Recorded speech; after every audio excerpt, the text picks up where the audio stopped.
नमस्कार, आप देख रहे हैं न्यूज़ वन इंडिया और मैं हूं आपके साथ अमृता चौहान। देहरादून से अहम खबर, एक बार फिर एफआरआई बना corona carrier. DM R Rajesh Kumar ने एफआरआई को नोटिस जारी किया है। पूछा है आपके खिलाफ महामारी एक्ट के तहत कार्रवाई की जाए। प्रशिक्षण प्राप्त कर लौटे अफसरों की जानकारी क्यों नहीं दी? डीएम ने ये तमाम सवाल किए हैं। डीएम ने पूछा है कि शुरुआती लक्षणों के बाद भी स्वास्थ्य महकमे को क्यों नहीं जानकारी दी, क्यों नहीं बताया? क्या जिला प्रशासन से बड़ा है एफआरआई? गुरुवार को एफआरआई में कोरोना का बम फूटा था।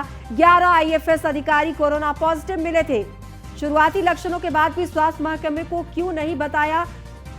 जिला प्रशासन ने यह सख्ती दिखाते हुए सवाल पूछा है। क्या जिला प्रशासन से बड़ा है एफआरआई? गुरुवार को एफआरआई में कोरोना बम फूटा था। 11 अधिकारी कोरोना पॉजिटिव पाए गए थे। ये 11 आईएफएस अधिकारी हैं जो यहाँ पर पहुंचे थे और ये 11 के 11 कोरोना पॉजिटिव निकले। तो देहरादून में एक बार फिर एफआरआई कोरोना कैरियर बन गया है। आपको बता दें, इससे पहले यहाँ पर एफआरआई से ही कोरोना जो पॉजिटिव मिला था, उसके बाद ये कोरोना फैला था, कोरोना का संक्रमण। और एक बार फिर से जब यहाँ पर कोरोना संक्रमित 11 अधिकारी पाए गए हैं तो अब अधिकारी नाराज हैं। डीएम ने सवाल पूछा है कि प्रशिक्षण प्राप्त कर लौटे अफसरों की जानकारी क्यों नहीं दी है। और ज्यादा जानकारी के लिए एसोसिएट एडिटर ब्रजेश श्रीवास्तव हमारे साथ जुड़ गए हैं। ब्रजेश, सवाल ये उठ रहा है कि स्वास्थ्य महकमे को जानकारी क्यों नहीं दी? आखिर क्यों लापरवाही बरती गई, जबकि सबको पता है कि कोरोना पॉजिटिव से बाकी लोग जो भी संपर्क में आएंगे उनको भी कोरोना होगा और उनकी भी जान को खतरा होगा।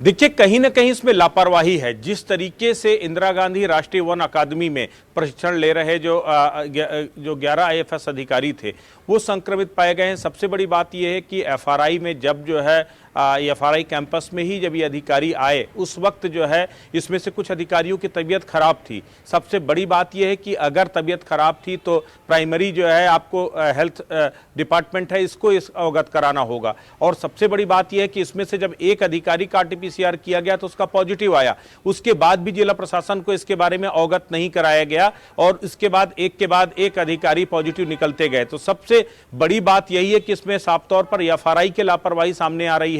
जिला प्रशासन को अवगत नहीं कराया गया है। इंदिरा गांधी राष्ट्रीय वन अकादमी को भी जिलाधिकारी ने पत्र लिखा है और पत्र लिख करके पूछा है कि आखिर क्या वजह है, क्यों आप लोगों ने इन जो भी आपके पॉजिटिव थे जो है अधिकारी या जो भी जिनके ऊपर प्राइमरी सिम्टम्स थे, तो आपने जिला प्रशासन को अवगत क्यों नहीं कराया है और क्यों नहीं आपके खिलाफ महामारी एक्ट के तहत कार्रवाई की जाए। तो अपने आप में अब जिलाधिकारी ने बेहद ही तल्ख तेवर अपनाए। और सबसे बड़ी बात यह है कि इससे पहले भी अगर देखा जाए तो एफआरआई में ही सबसे पहला कोरोना का मामला देहरादून के अंदर आया था सामने। जो है उत्तराखंड में जो सबसे पहला कोविड की दस्तक थी वो एफआरआई के जरिए ही थी। जो है अगर एक बार फिर वो कोरोना करियर बनता नजर आ रहा है, जिस तरह से 11 अधिकारी इसमें कोरोना पॉजिटिव पाए गए हैं, तो जाहिर तौर पर कोरोना करियर के तौर पर जो नेक्स्ट फेज है उसमें जो है एफआरआई फिर सामने आया है। तो सवाल उठता है कि आखिर बार बार एफआरआई की तरफ से लापरवाही क्यों हो रही है, बार बार इस तरीके से लापरवाही क्यों बरती जा रही है, जिला प्रशासन को इसकी सूचना क्यों नहीं दी जा रही? कई सवाल हैं जिसके जवाब एफआरआई को देने होंगे। जी ब्रजेश, सवाल ये उठ रहा है कि एक बार अगर गलती हो जाए तो आदमी उससे सबक लेता है। पहली बार जब ऐसा हुआ तो इससे सबक लेना चाहिए था एफआरआई को।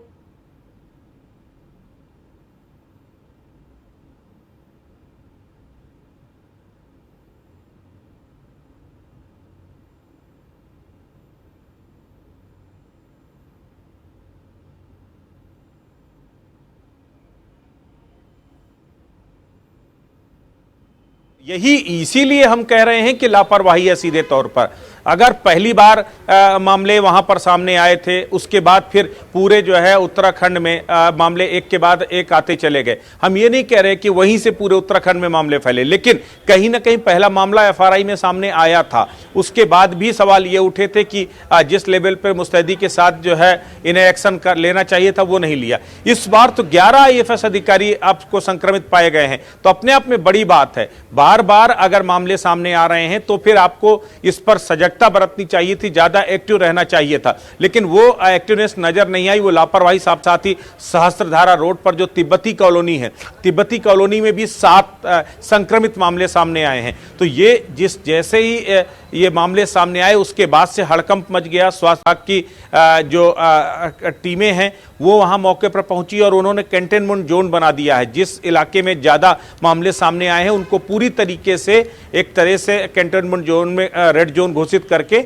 वो वहां पर माइक्रो लॉकडाउन लगा दिया गया, वहां मूवमेंट पूरी तरीके से बंद कर दिया गया है और स्वास्थ्य विभाग की टीमें लगातार निगरानी कर रही हैं। सबसे बड़ी राहत की बात यह है कि जहां पर भी कोरोना के मामले सामने आए, जिन लोगों में भी सिम्टम्स आए हैं, वो एक तरह से कोरोना जो वैक्सीन की जो दोनों डोज है वो ले चुके हैं। तो स्वास्थ्य विभाग मान रहा है कि इसीलिए इनकी स्थितियां कंट्रोल में है और किसी को भी भर्ती कराने की जरूरत नहीं है। लेकिन स्वास्थ्य महकमा लगातार निगरानी रख रहा है और आसपास के जो एरिया है, आसपास जो इनके संपर्क में आए हुए लोग हैं, उनको भी ट्रेस किया जा रहा है। जी, बहुत बहुत धन्यवाद ब्रिजेश इस तमाम जानकारी के लिए। बढ़ते हैं आगे। सीएम धामी की नाराजगी दिखाई दी वन विभाग के अधिकारियों पर। अब ये नाराजगी भारी पड़ गई है। वरिष्ठ अधिकारियों पर अब तक की सबसे बड़ी दंडात्मक कार्रवाई। कॉर्बेट पार्क में अवैध निर्माण और अवैध कटान पर बड़ा एक्शन लिया गया है। प्रमुख वन संरक्षक राजीव भरतरी को हटाया गया है। अनूप मलिक भी प्रमुख वन संरक्षक वन्यजीव के पद से हटाए गए हैं। जे सुहाग भी मुख्य वन्यजीव प्रतिपालक के पद से हटा दिए गए हैं। किशन चंद्र डीएफओ कालागढ़ प्रभागीय वनाधिकारी के पद से हटाए गए हैं। तो मुख्यमंत्री धामी ने ये कठोर कार्रवाई की और बड़ा संदेश दिया कि अफसरों की राजकीय कार्यों में लापरवाही बर्दाश्त नहीं की जाएगी।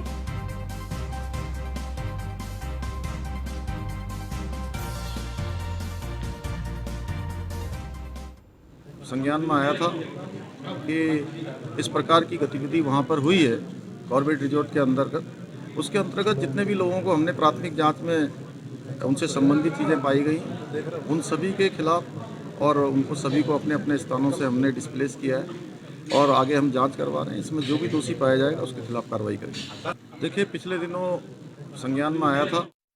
प्रधानमंत्री नरेंद्र मोदी का 4 दिसंबर को उत्तराखंड का दौरा तय हो गया है। प्रधानमंत्री 4 दिसंबर को देहरादून में एक जनसभा को संबोधित करेंगे।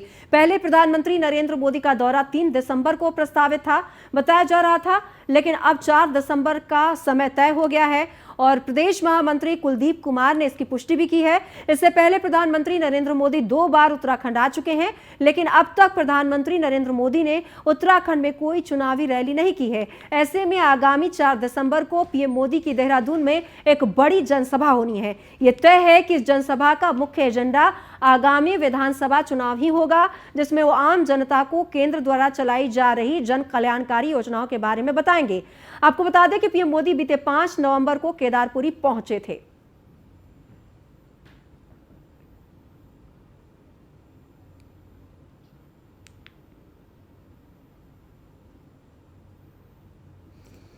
विधानसभा में संविधान दिवस कार्यक्रम का आयोजन हुआ। मुख्यमंत्री पुष्कर सिंह धामी और विधानसभा अध्यक्ष प्रेमचंद अग्रवाल ने कार्यक्रम में शिरकत की।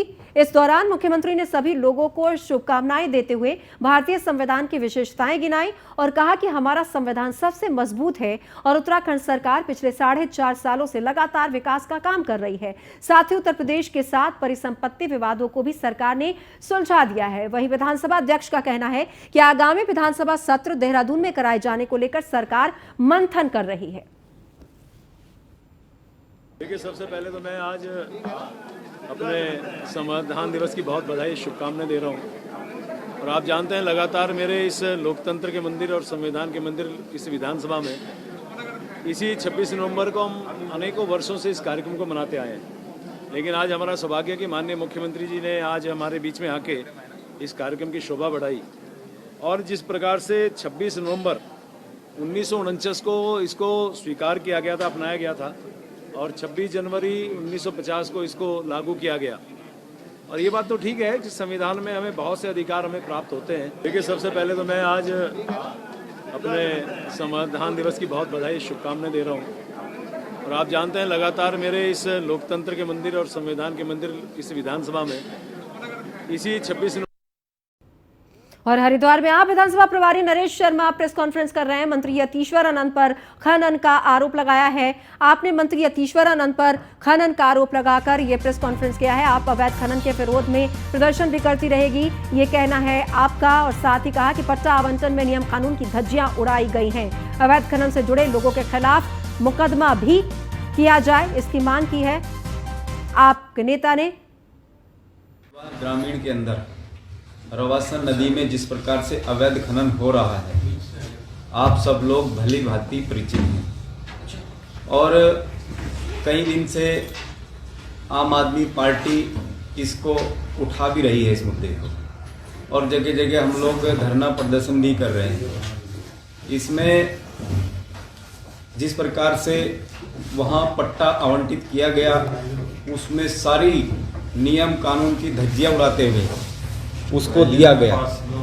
और जैसा कि आपको पता है कि 200 गुना 40 घन मीटर की अनुमति के लिए उन्होंने अप्लाई किया था, लेकिन ये 200 गुना 40 घन मीटर लगभग 1 बीघा के आसपास जमीन बैठती है। न्यूट्रेला ने तैयार किए हैं plant based natural organic nutraceuticals. Nutrela के प्राकृतिक पोषण से मिलेगी आपको रोगों से लड़ने की शक्ति व स्वास्थ्य।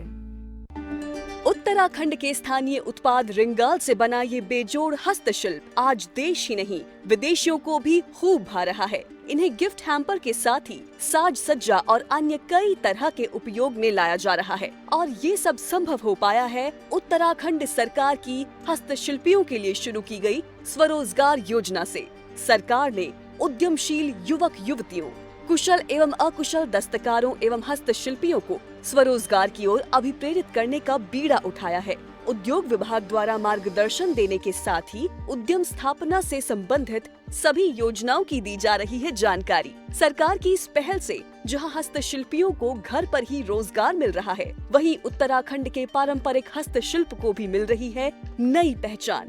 सूक्ष्म, लघु एवं मध्यम उद्यम विभाग द्वारा मार्जिन मनी की धनराशि अनुदान के रूप में कराई जा रही है उपलब्ध। यहाँ पे हम कैंडी क्राफ्ट में रिंगाल से ज्वेलरी बनाते हैं और खजूर के पत्ते से ज्वेलरी बनाते हैं और काफ़ी ज़्यादा बिकती भी हैं। बाहर के लोग ज़्यादा पसंद करते हैं इन चीज़ों को। जो आज हमारा रिंगाल हस्तशिल्प और वुडन क्राफ्ट का हस्तशिल्प है, वो हमारे देश में ही नहीं विदेश में भी हमारे रिंगाल की जो है काफ़ी मांग हो रही है। मैं इस कार्य के लिए मुख्यमंत्री जी और उत्तराखंड सरकार का तहे दिल से धन्यवाद देता हूँ। प्रधानमंत्री मोदी जी के आत्मनिर्भर भारत के सपने को धरातल पर उतार रही है उत्तराखंड सरकार।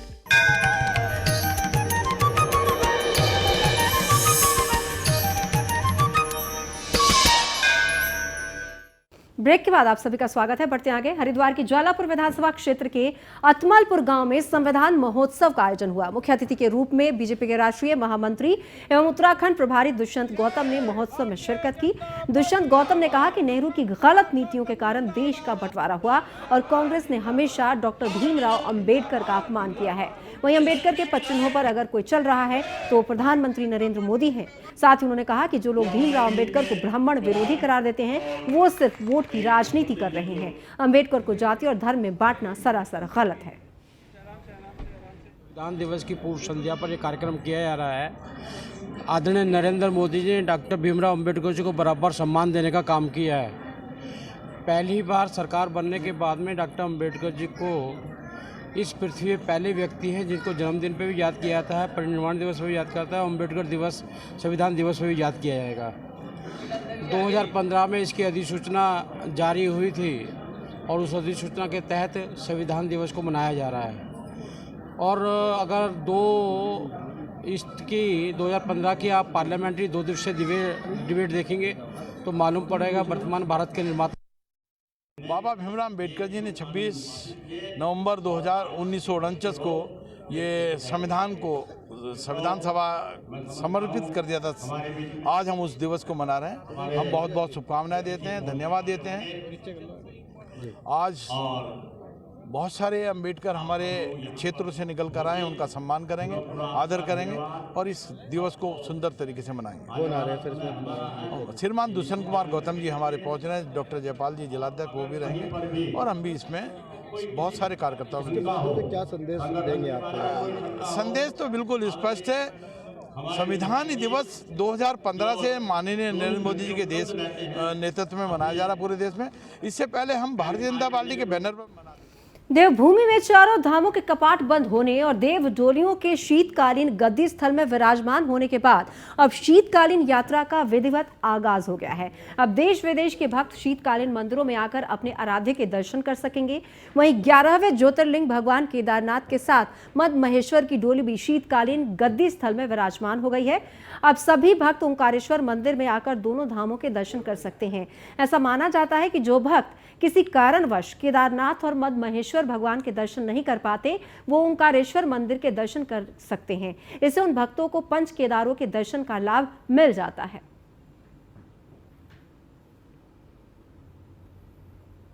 ये जो स्थान है, इस स्थान पर महाराजा मानधाता जी ने तपस्या की। महाराजा मानधाता जी इक्ष्वाकु वंश में जन्म लिए राजा युनासु के पुत्र थे।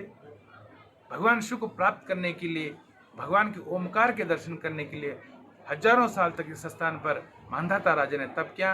तप के कारण भगवान शिव प्रकट हुए, ओमकार रूप में इस स्थान पर दर्शन दिया। भगवान शिव का जो ओमकार नाद है इस स्थान पर उद्गृत हुआ और ओमकारेश्वर मंदिर के साथ साथ में यह भगवान केदारनाथ जी और द्वितीय केदार मदमेश्वर जी पंच केदार की शीतकालीन। लाल कुआं में आगामी चुनावों के चलते आम आदमी पार्टी अपना पूरा दमखम लगा रही है। पार्टी के मुखिया अरविंद केजरीवाल लगातार बड़ी घोषणाएं कर रहे हैं। साथ ही पार्टी से जुड़े वरिष्ठ नेता और कार्यकर्ता घर घर जाकर जनहित योजनाओं को लोगों तक पहुंचा रहे हैं।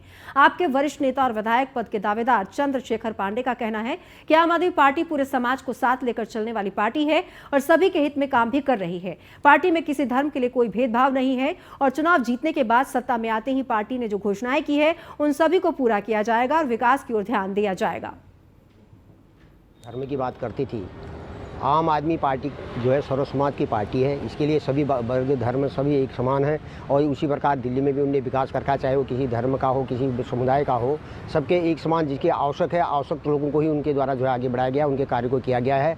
और अब इनका जो ये धर्म के बारे में ये लड़ते थे इस उसको सर्व समाज के हिसाब से माननीय केजरीवाल साहब ने जो वहाँ पर घोषणा की है वो बिल्कुल सही है। इसका बहुत ज़्यादा असर पड़ेगा क्योंकि आज पढ़ा लिखा समाज है, ये इनके इस कार्ड में आने वाला नहीं है।